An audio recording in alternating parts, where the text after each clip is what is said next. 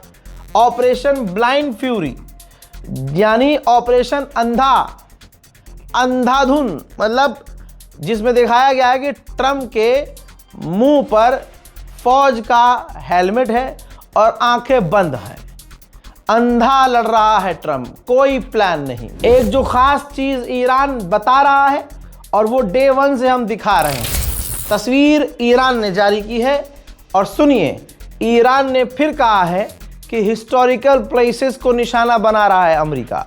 जी हाँ, जो 1400 साल पुरानी चीज़ें हैं, जगहें हैं, जो बहुत पुरानी इमारतें हैं, जिसे ईरान ने बड़ा संभाल के रखा था, इजराइल और अमेरिका ने जानबूझकर उन बिल्डिंग्स को निशाना बनाया और सब कुछ तहस नहस किया। फ्रांस के राष्ट्रपति इमैनुअल मैक्रोन ने नाम किसी का नहीं लिया।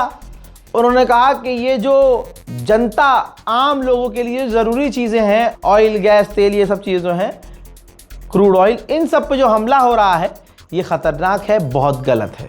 नाम किसी का नहीं लिया। उधर ईरान के चैनल्स लगातार दिखा रहे हैं, उन्हीं के सोर्स से आपके सामने ये खबर है कि कर्ग आइलैंड, जहाँ कर्ग आइलैंड पर मौजूद है, और ये ईरान का टीवी बता रहा है कि कर्ग आइलैंड पर सब कुछ अल्हम्दुलिल्लाह सही और सालिम है। अब सुनिए ईरान के विदेश मंत्री की बात और शेयर कीजिए इस अपडेट को।